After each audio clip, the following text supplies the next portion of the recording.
75 ಕೊಟ್ಟಿದ್ದಾರೆ. ಸೊ ಈ ಒಂದು ಕಾರ್ಯಕ್ರಮಕ್ಕೆ ನಮ್ಮ ಮೈಸೂರಿನಲ್ಲಿರುವಂತಹ ಎಲ್ಲ ಪರೀಕ್ಷೆ ಸಂಘಗಳು ಹಾಗೂ ಸಂಘಟನೆಗಳು ಒಗ್ಗೂಡಿ ಒಂದು ಮೆರವಣಿಗೆ ಕಾರ್ಯಕ್ರಮವನ್ನು ಮಾಡಬೇಕಂತೇಳಿ ಡಿಸೈಡ್ ಮಾಡಿದ್ದೀವಿ.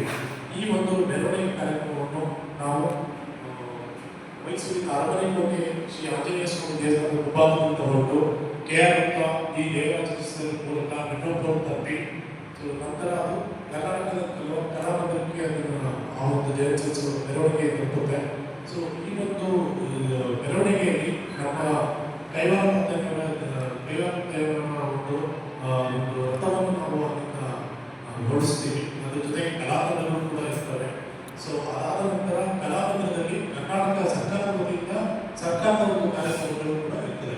ಸೊ ಈ ಮೂಲಕ ನಾವು ನಾವು ನಮ್ಮ ಒಂದು ಪ್ರೆಸ್ ಮೀಟ್ ಕರೆದಿದ್ದೀವಿ ಅಂತ ಹೇಳಿದ್ರೆ, ಸೊ ನಮ್ಮ ಮೈಸೂರಿನ ಭಾಗದಲ್ಲಿರುವಂತಹ ಎಲ್ಲ ಪ್ರಜಾಪ್ರತಿನಿಧಿಗಳು ಈ ಒಂದು ಕಾರ್ಯಕ್ರಮಕ್ಕೆ ಭಾಗವಹಿಸಿ ನಮ್ಮ ಕಾರ್ಯಕ್ರಮವನ್ನು ಯಶಸ್ವಿಗೊಳಿಸಬೇಕಾಗಿ ಈ ಮೂಲಕ ನಾವು ಪ್ರಾರ್ಥನೆ ಮಾಡ್ತೇವೆ.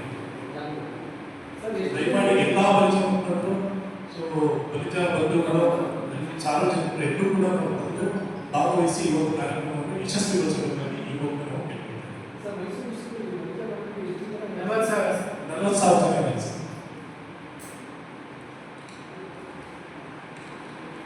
ಮೈಸೂರು ಹಾಗೂ ಕೊಡಗು ಜಿಲ್ಲೆ ಎರಡು ಸೇರಿ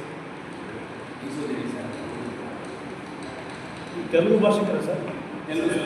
ಅವರು ಕನ್ನಡ ತೆಲುಗು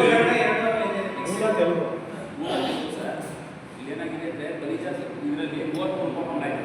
33 ಉಪಖಂಡ ಇದೆ ಸರ್. ಎಲೆ ಬಂಡಿಗ, ಹೂ ಬಂಡಿಗ, ಈ ಥರ ಎಲ್ಲ ಬಂಡಿಗೆಲ್ಲ ಈ ಗ್ರಂಥಿಗೆ ಸಾಮಗ್ರಿಗಳೆಲ್ಲ ಮಾಡೋ